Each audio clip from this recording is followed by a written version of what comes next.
반갑습니다. 최준서라고 합니다. 먼저 좀 양해 말씀 먼저 드릴게요. 제가 이 많은 분들 앞에서 이거 머리에 뭘 쓰고 말을 하면 안 되는데, 제가 지방에서 아침 새벽에 일찍 출발하다 보니까 머리를 손을 못 봤어요. 지금 엄청 눌려가지고 좀 양해 말씀 부탁드릴게요. 그리고 제가 말하는 중간중간에 사투리가 튀어나오거나 뭐 해도 좀 이해해 주시고요. 통역하시는 분들 제 사투리 알아서 통역 좀 해주시고요. 잠시만요. 아까 처음에 사진 좀. 요 작년 제가 컨퍼런스 때 사진이에요. 지금이랑 좀 차이 많이 나죠. 제가 한 1년 사이에 12kg를 감량했거든요. 지금 저 당시에 80몇 kg였는데, 지금 어떻게 보면 제가 나중에 말씀드릴 거지만은 이제 제일 중요한 것은 이제 자기 개발이니까 그 말씀 먼저 드리고 넘어갈게요. 자, 한국에서 화상으로 남은 것은 흉터인가 고통인가 장애인가? 현재 대한민국에서 화상 환자 및 화상 경험자는 해가 지나면 지날수록 점점 늘어나고 있습니다. 당연히 뭐 매년 그 새로운 화상 환자 및 경험자들이 계속 발생하니까 절대로 줄어들 수는 없겠죠. 늘면 늘었지. 그런데 이제 치료가 뭐 끝나고 재활이 끝난 다음에 일상생활로 아니면 사회생활로 복귀함이 있어가지고 뭐 아무런 제약이 없거나 아니면 약간의 제약이 있는 뭐 비교적 가벼운 증상의 화상 경험자부터 진짜 일상생활조차도 불가능할 정도의 아주 심한 중증 화상 경험자들까지 다양하게 지금 발생하고 있는데요. 여기서 저는 좀 문제를 좀 짚고 넘어가야 될 게 조금 심각한 문제인데, 또 들으시면 좀 화가 나실 수도 있을 거예요. 현재 저희 대한민국 정책적으로 지원하고 있는 뭐 국가장애 등급이라든지 아니면은 뭐 산업재해 관련된 장애 등급, 뭐 그 외 기타 뭐 사회 정책들에 관해서 화상이 얼마만큼의 혜택을 보고 있고 지원을 받고 있고 또한 거기에 해당되는지에 대해서 제가 말씀드릴게요. 먼저 자, 장애인이란 무슨 말인가? 이거 국어 사전입니다. 국어 사전에서 나온 사전적 의미예요. 현재 공식적인 장애, 신체 기관이 본래의 제 기능을 하지 못하거나 전신 능력에 결함이 있는 상태. 그럼 장애인이란 신체 일부에 장애가 있거나 전신 능력이 원활하지 못해 일상생활이나 사회생활에서 어려움이 있는 사람. 자, 이 말 들어보면 저희 화상 경험자들, 화상 환자들 해당되죠. 당연히 해당되죠. 누구나 공감하실 겁니다. 그런데 지금 현재 저희 대한민국에서는 화상과 관련된 직접적인 장애 등급이 없어요. 일단 뭐 다들 아시겠지만은 국가장애 등급 내에 뭐 제가 작년에도 잠깐 발표할 때 언급한 내용인데, 국가장애 등급 판정 기준에 화상이란 자체가 없어요. 그냥 말 그대로 그냥 현재 뭐 흔히 말하는 뭐 흉터에 관련된 것만 있지. 그러면은 지금 화상 같은 경우에는 100% 후천적인 부상이기 때문에 누구나 다 겪을 수 있거든요. 그리고 굉장히 위험하고. 근데 이제 화상이 어떻게 보면 뭐 급성기 외과적인 치료가 끝난 다음에 재활 과정을 거치고 이제 병원에서 나와서 이제 있으면은 시각적으로 흉터만 남는 게 아니잖아요. 장애가 화상을 입음으로 인해 가지고 당연히 시각적으로는 피부에 흉한 흉터가 남겠지만은 그걸 떠나서 피부 전반에 걸쳐 있던 감각신경, 땀샘이 다 소실되거나 손상되죠. 또 심한 화상들 같은 경우에는 뭐 인대, 뭐 지방층, 근육 조직 손상까지. 그래서 심한 경우에는 뭐 신체 일부를 절단해야 되는 아주 심각한 부상을 초래합니다. 다들 아시겠지만. 자, 그리고 저 한번 넘겨주시겠어요? 제가 얼마 전부터 제가 항상 주변 지인들한테 화상 환자들이 어려움을 겪는 교통에 대해서 제가 어필을 해요. 4가지 고통이 있어요. 4가지 고통. 제가 나름대로 정의한 겁니다. 어제까지는 제 생각인데, 화상이랑 부상을 당했을 시에 엄청난 고통을 겪죠. 그 부상 당시에 화상이랑 부상을 치료하면서 또 엄청난 고통을 겪죠. 예, 지금 여기 이 자리에 좀 어린 친구들도 있어가지고 제가 직접적으로 좀 과격한 표현은 좀 자제할게요. 그 고통이 어느 정도인지는 다들 아실 겁니다. 또 그리고 화상이랑 부상에 대한 치료비 혜택이 적어서 경제적으로 엄청난 고통을 겪고, 화상이랑 부상으로 장애를 갖게 되었음에도 사회적 복지 혜택이나 지원이 거의 없어서 뭐 고통을 겪는다. 제가 이렇게 4가지를 정리하거든요. 뭐 제 개인적인 생각이니까 뭐 여기에 동의를 안 하셔도 저는 상관이 없지만은 여기에 대해서 보시면 알겠지만 제가 외국 같은 경우에는 그 화상에 대한 지원 정책이 정확하게 어떻게 되는지 잘 모르겠어요. 거기에 대한 자료를 제가 아직까지 제대로 본 적이 없어가지고. 그런데 위에 언급한 두 줄은 같다고 봅니다. 솔직히 전 세계 어디나 직접적으로 겪는 고통이기 때문에. 근데 이제 저희 대한민국 같은 경우에 저는 산업재해로 다쳤어요. 근무 중에 이제 일을 하고 있는 중에 폭발을 해가지고 그냥 공장 하나가 통째로 다 날아갔죠. 그러면서 이제 했는데 이제 산업재해를 겪었음에도 제가 정말 놀랬던 게 이게 우리나라는 의료보험 혜택이 굉장히 잘 돼 있다 그래가지고 치료비 걱정이 뭐 미국이나 다른 데 비해 훨씬 적고 뭐 경제적 부담이 적다고 다들 알고 계시잖아요. 근데 이 화상치료에 관해서는 의료보험 혜택이나 산재보험 혜택을 못 받는 비급여 치료가 거의 대부분이더라고요. 근데 그 비용이 어마어마해요. 다들 아시겠지만은. 저는 그나마 산업재해로 인해 가지고 산재 승인을 받았기 때문에 수술비나 입원비 같은 뭐 기본적인 건 다 지원을 받았는데 일반 뭐 산재가 아닌 집에서 뭐 화재로 아니면은 뭐 사고로 인해 가지고 화상을 입으신 분들은 뭐 제가 직접 본 분들도 있고 뭐 한데 뭐 집 팔고 뭐 전세금 다 빼고 진짜 말 그대로 빚 다 끌어쓰고 뭐 그거는 뭐 말도 못 하겠더라고요.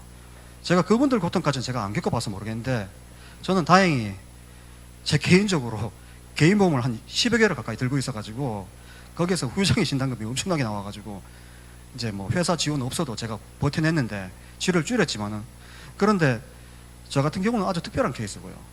안 그러신 분들이 거의 대부분들이 있더라고요. 그리고 제가 이제 사고 이후에 6개월 다들 아시겠지만 이제 국가장애 등급 신청 기준이 장애가 남게 되면은 사고 이후에 6개월이 지나면은 신청이 가능하잖아요. 그래서 제가 국가장애 등급을 처음에 신청을 했는데 요 마지막에 보시면 장애를 갖게 해서 사회적 복지 혜택 제가 신청한 게 뭐 추상장애, 뭐 상하지 관절장애 아직까지 사실 뭐 제가 이거 한번 넘겨주시겠어요? 이게 재작년 중순일 겁니다. 제가 이제 입원 중에 찍은 건데 폭발 화염을 뒤쪽에서 또 맞다 보니까 몸 뒤쪽은 상한 데가 없어요. 여기 물론 제 치료를 담당하신 그 뭐 분들도 계시겠지만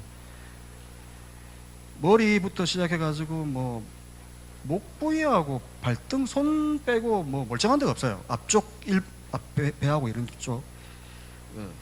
다시 넘겨주세요. 자, 이런 부분에 대해서 장애를 신청했는데 거기에 대해서 제가 조금 그때부터 느낀 문제점에 대해서 제가 조금 제기를 하려고 하는데 우리나라 국가장애 등급이 아까 말씀드렸다시피 화상으로 인한 직접적인 장애 등급이 없다 보니까 저희 한림화상재단이나 아니면 관계기관, 의료진들이 화상에 관한 직접적인 장애 등급을 신설하기 위해서 아니면은 그거를 정책을 이뤄내기 위해서 많은 지금 노력을 하고 계세요. 물론 이제 그렇게 참여하시는 분들이 상대적으로 좀 아직까지는 좀 많은 수가 안 모이다 보니까 이게 조금 그런데 앞으로 점점 나아지리라고 생각합니다. 그러니까 지금 현재 화상이란 직접적인 장애 등급이 없다 보니까 지금 있는 제도 내에서 직간접적으로 받을 수 있는 뭐 장애 등급이 뭐 상하지 관절 장애, 뭐 신경 손상으로 인한 장애, 뭐 안면 장애, 뭐 이렇게 뭐 절단 장애 이렇게 몇 군데 나오는데 제가 여기 절단 장애는 제가 안 집어넣네요. 상하지 여기에서 제가 상하지 관절 장애랑 안면 장애, 뭐 신경 손상으로 인한 장애 제가 한번 신청을 해봤어요. 그런데 세 가지 전부 다 처음에 넣었을 때 다 불성이 났어요. 제 입장에서는 되게 억울하죠. 왜? 관절도 제대로 안 움직이고 온몸이 피부 손상으로 인해 가지고 감각신경도 다 죽어가지고 뭐 뼈지 못이나 이런 데 끓여도 아픈 줄은 모르겠어요. 나중에 피나면 피나네 이 정도고 뭐 지금은 제가 좀 치료를 많이 해가지고 그렇지만 지금 제 오른쪽 귀나 이래 보시면 아시겠지만 뭐 오른쪽 귀는 거의 뭐 3분의 1밖에 없고요. 요 뒤쪽으로 흉터 지금은 레이저 치료나 이래 가지고 흉터는 많이 가라앉았습니다만 해당 사항이 전혀 없다 그러더라고요. 왜 해당 사항이 없냐? 알고 보니까 상하지 관절 장애는 등록 승인 기준이 관절 뼈나 직접적인 운동신경에 장애가 있어야지 등급이 난다 그러더라고요. 그러면은 저 같은 경우는 운동신경이나 관절 뼈에는 아무 이상이 없어요. 이제 단지 이제 피부 구축으로 인해 가지고 이제 각도가 안 나올 뿐인데, 그런데 이제 저 같은 경우는 뭐 어떻게 보면은 수술을 해서 그럼 나아질 수 있는 거 아니냐? 수술을 했어요. 근데 더 이상 수술을 못 해요. 몸에서 뗄 조직이 없어. 그럼 하고 싶어도 못 하는 입장이고, 관절 각도를 더 개선을 하려고 해도 어쩔 수 없는 상황인데도 그 등록 기준에 해당이 안 된다 이거죠. 왜? 관절 뼈에도 문제였고 운동신경에도 문제였기 때문에 당신이 문제 있는 건 아는데 우리 기준에 안 맞다 이거죠. 그래서 안 되고, 신경 손상으로 인한 장애 맨 똑같더라고. 운동신경 자체에 문제가 없기 때문에 운동신경에 문제가 있어 움직임에 제약이 있어야지만은 장애로 본다 이거예요. 감각신경 문제 있는 건 아는데 그것도 해당성이 없대요. 왜? 그만큼 일상생활에서 많이 해당성이 없다 그러더라고. 안면장애, 제가 오늘 중점적으로 다룰 건데, 아까 오전에 임수철 소장님이 말씀하신 부분하고 제가 이번에 발표할 내용하고 굉장히 부합되는데, 임수철 소장님 아까 2003년도에 안면장애가 개설됐다 그러셨잖아요. 맞죠? 처음 개설됐을 당시에는 안면장애 전체 인정 범위 내에서 60%가 이제 손상이 되거나 해야지 최소 등록 기준이 되고, 2011년도에 한 차례 개정이 됐어요. 45%로 내려갔어요. 45%로. 그래야지 또 최소 등록 기준을 넘어섭니다. 그러면 지금은 장애 등급제가 폐지됐기 때문에 뭐 중증, 경증 이래 나뉘죠. 근데 여기서 심각한 모순이 있는데요. 안면장애에서. 지금 보시면은 안면장애 등록 기준이 어떻게 되냐면은, 저희 사람을 정면으로 봤을 때 귀 앞쪽 두피 라인부터 해가지고 정면에서 딱 보이는 목까지 이 부분만 해당이 되더라고요. 이 부분만. 귀나 귀 뒤쪽은 해당사항이 없어요. 머리 뒤에 흉터 해당사항이 없더라고. 나는 당연히 될 줄 알았지, 이만큼 있으니까. 근데 처음에 안 됐다 그래가지고 담당 국민연금공단이죠, 담당자 지역 담당자하고 전화상으로 엄청 싸웠어요. 그 지역 담당자 그 당시에 저한테 그랬어요. 나 귀가, 오른쪽 귀가 이렇게 손상돼 있는데 이래도 안 됩니까? 안면장애 등록 기준을 글자 하나 안 틀리고 그 자리에서 읽어주면서 또박또박 천천히 아주 얘기해 주면서 저한테 하는 말이, 다 읽어준 다음에 선생님 여기에 귀라는 단어는 없어요. 막 속에서 이까지 올라오죠 막. 예? 그 당시에 제가 진짜 심한 말로 욕해버렸어요. 뭐 완전 당신 그거 내한테 할 말이냐고. 당신이 귀 없는데 내가 그 말하면 기분 좋겠냐고. 그런데 그래도 뭐 등록 기준이 그렇다니까 더 이상 할 말은 없더라고. 근데 이제 다시 이제 제가 안면장애 같은 경우에 사진을 다시 더 첨부해 가지고 하니까, 당시에 이제 급수제였으니까 완전 안면장애 등급 중에서 제일 낮은 5급이 나왔어요. 5급. 아까 임수철 소장님이 지금 현재 대한민국에 이제 국가장애 등급에 등록된 안면장애 인수가 2,689명 아까 그러신 것 같은데, 거기서 1 빼야 돼요. 제가 10월 14일부로 제 판정 기준에서 떨어져 가지고 얼굴에 홍조기가 없어졌다고 이제 더 이상 장애인으로 안 본대. 막 더 이상 막 할 말도 없고 뭐 솔직한 말로 하도 기분이 나빠가지고 뭐 대꾸하고 싶은 마음도 없더라고요. 그래서 공식적으로 저희 이제 정상인이래요. 온몸 다 망가지고 어깨도 제대로 어느 정도밖에 안 올라가고, 양쪽 발목은 위로 꺾이지도 않아가지고 제대로 뛰지도 못하고 하는데도 안 된대요. 넘겨주시겠어요? 제가 그리고 여기서 안면장애 등급 중에서 제일 심각한 기준인데, 사람의 얼굴은 평면이 아니잖아요. 여기 보면 제가 사람 사진에다가 위에 평면 모니터를 내놨어요. 아까 말했듯이 사람 얼굴은, 인간의 머리는 그 1차원적인 게 아니잖아요. 3차원이잖아요. 어디서든지 다 보이고, 얼굴이 여기서만 보이는 게 아니잖아요. 옆에서 돌아서도 보이고, 뒤에서도 뭐 뒷모습은 당연히 어느 정도밖에 안 보이겠지만 그래도 사람 얼굴은 입체적인데, 지금 현재 등록 기준은 평면 모니터, 오직 앞에서만 보거나 아니면은 그냥 이런 종이에만 보이는 거예요. 종이로만. 옆에서는 안 보이잖아요. 그죠? 옆에서 뭐가 있는지 안 보이잖아요. 뭐 요즘 모니터는 평면 모니터는 뭐 기술이 좋아가지고 옆에서도 살짝 보이긴 보이는데 초창기에는 평면 모니터 앞에서밖에 안 보이잖아요. 그렇죠? 제가 제일 궁금했던 점이 이 점이에요. 좀 한편으로 의구심도 들고 왜 등록 기준을 설정할 때 왜 정면 딱 그것도 이 전체도 아니고 왜 요 앞면만 보지? 그리고 우리가 얼굴을 구성하는 요소를 뭐 한자어지만은 이목구비 네 가지 요소를 보잖아요. 이 뭐예요? 귀죠? 맞죠? 목, 눈이죠. 구 뭐예요? 입이죠. 비, 코죠. 근데 안면장의 기준에는 이가 없어요. 귀가 없어요. 귀가. 왜? 아니 다른 걸 다 떠나가지고 1차원적인 기준에서 볼 때 아니 1차원 기준도 말이 안 되지만은 1차원적인 기준에서 봤을 때도 앞에서 보면 귀 안 보여요? 다 보이잖아요. 누구 어떤 사람이든지 정면에서 봐도 귀는 보여요. 제가 병원 아직까지 그 한강성심병원에 주 1회씩 아직까지 치료를 다니지만은 제가 주변 환자들하고 얘기하다 보면은 양쪽 귀가 사고로 소실되신 분이 계세요. 그분도 장애 등급 못 받았대. 양쪽 귀가 없는데 왜? 내용이 없으니까. 그래가지고 제가 왜 이게 이렇게 기준이 됐는지 제가 한번 국민연금공단에 한번 이번 발표하면서 왜 이렇게 되는지 궁금해서 한번 자료를 요청하려고 뭐지? 국민연금공단 홈페이지를 제가 한번 들어가 봤어요. 거기에서 뭐 어떻게 보면 우리나라 뭐 인터넷 잘 돼 있고 뭐 홈페이지 잘 돼 있으니까 정부 기관도 마찬가지죠. 그래가지고 딱 들어가가지고 했는데 저 한 20분 동안 제가 컴맹인 줄 알았어요. 컴맹. 아무리 두들겨도 뭐 게시판이나 뭐 고객의 소리 뭐 이런 것도 없어. 아니 요즘 뭐 우리나라에서 그 흔한 인터넷 쇼핑몰에도 고객 게시판이나 뭐 상담 창구가 있는데 한참 동안 찾다가 나온 게 실시간 채팅 상담. 조그맣게 뜨더라고요 거기에. 그래 제가 그것도 바로 되는 것도 아니야. 연결될 때까지 기다려달래요. 그 미리 문구를 쳐놓고 기다렸죠.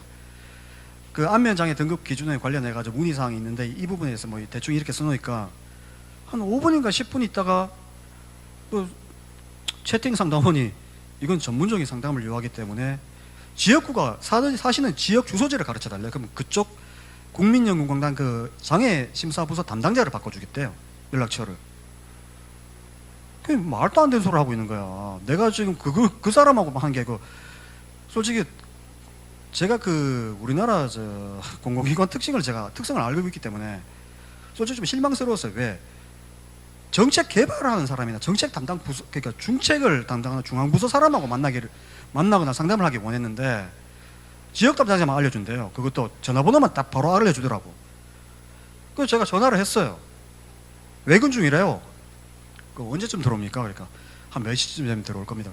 그럼 메모 좀 남겨주시겠습니까? 제가 문의사항인데 뭐 때문에 그러시죠? 그러니까 안면장애 등록 기준에 관련해 가지고 정책에 왜 그 등록 기준이 어떻게 되는지 거기에 궁금증이 있다. 그래가지고 이제 문의사항을 남겼더니 한 그분이 외근 갔다 들어온다는 그 시간쯤에 저한테 전화가 왔어요. 그 전화를 받고 얘기를 했는데 선생님 뭐가 궁금해서 전화하셨죠? 그러면서 그러길래 사실은 제가 이마저마 해가지고 안면장애 등록 기준 관련해가지고 왜 이렇게 되는지 궁금해서 연락을 드렸습니다. 선생님 주민번호 한번 불러달라. 선생님 그러니까 뭐 저를 그 기준으로 한번 봐주겠다 이 말이죠. 그 심사에서 내가 떨어졌는데 주민번호를 가르쳐주니까 선생님 올해 그 재심 신청하셨는데 불승인 나셨네요 그러더라고요. 그래가지고 예 그렇습니다. 그러면서 제가 쭉쭉쭉 설명을 해갔는데 제가 궁금한 것은 지금 안면장애 등록 기준에 귀가 포함이 안 돼 있고 앞면만 이렇게 정면에서 볼 때 앞면만 보는데 왜 그런지 그 이유를 알려달라. 그러니까 그 담당하시는 분이 선생님 같은 경우에는 귀를 봤습니다. 심사를 봤습니다. 그러더라고요. 그러니까 무슨 소리입니까? 그러니까 자문 의사 결과지에 보니까 선생님이 제출하신 사진에 보니까 귀도 나와 있고 그러니까 귀를 다 보고 했는데 어쩌고저쩌고 막 그러더라고요. 그러니까 의사들은 당연히 사진에 귀가 나와 있으니까 귀하고 이런 걸 다 봤다고 나와 있는데 등록 기준은 그게 포함이 안 되거든요. 제가 알고 있거든요. 제가 프린트는 그 정책 기준을 앞에서 보고 전화를 하는데도 내가 처음에 잘못 말했나 싶었어요. 담당자가 엉뚱한 소리를 하니까. 그래가지고 아니 그건 안 알겠는데 그 결과지는 저도 받아봤습니다. 근데 제가 궁금한 것은 왜 안면장애 등록 최소 등록 기준에 왜 범위가 요렇고 왜 귀가 포함이 안 돼 있고 거기에 대해서 내가 물어봅니다. 그러니까 또 똑같은 소리를 하는 거예요. 막 속에서 막 불불 끓어올라 이제 막 내가 무슨 벽 보고 얘기하는 것도 아니고 내가 영어로 얘기하는 것도 아니고 한국말로 얘기하는데 왜 못 알아듣나? 내가 말을 너무 어렵게 했나? 다시 한번 참고 똑같이 자세하게 천천히 또박또박 다시 한번 물어봤어요. 또 똑같은 소리를 해요. 와, 막 2년 전에 기억이 다시 떠오르는 거예요.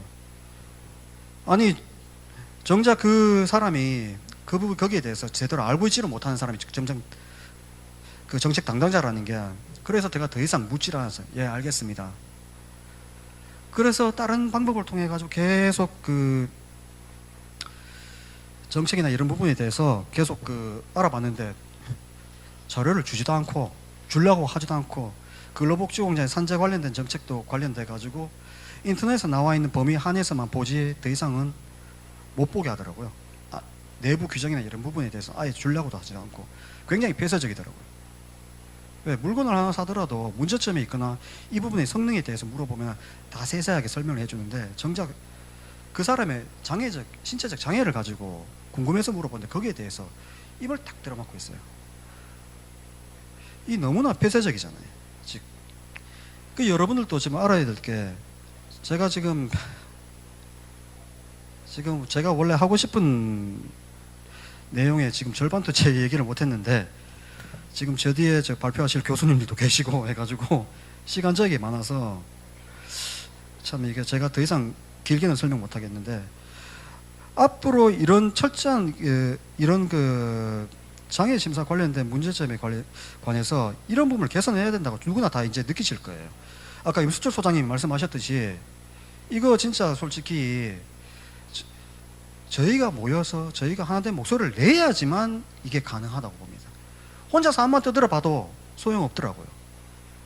내 혼자서 거기서 막 문을 두들겨도 아무런 대답이 없더라고요. 제가 앞으로 더 얘기하고 싶은 내용은 아까 그 오전에 말씀하신 임수철 소장님의 결론 내용하고 굉장히 상당히 부합되는 부분이 많아가지고 더 이상 설명은 안 할게요. 또 시간도 짧고 해가지고. 그런데 저희가 지금 뭐 국민연금공단의 이제 장애심사나 근로복지공단에서 하는 산재장애심사 이런 부분에 대해서 저희가 문제점에 대해서 제가 굉장히 많이 어필하고 있거든요. 사회사업팀이나 아니면 제 주변 지인들 통해 가지고. 근데 주변에서 하는 말은 전부 다 하는 말이 이게 제 주변에서 하는 말이 우리나라 장애심사 기준이 이렇다 하면 전부 다 뭐 글로 그래요. 뭐 경상도 사람들이니까 그러면서 막 진짜 욕하는 사람도 있어요. 이런 그러면서 막 엉뚱한데 돈 다 퍼다 주고 왜 정작 아픈 사람들한테는 뭐 어쩌고저쩌고 그래요. 근데 냉정하게 저희가 이걸 알고 이 문제에 대해서 깊게 한번 생각해 보셔야 돼요. 임수철 소장님이 말씀하신 내용은 제가 몇 번 들었어요. 문제점에 대해서 거기에 대해서 우리가 하나 된 목소리를 내야 된다.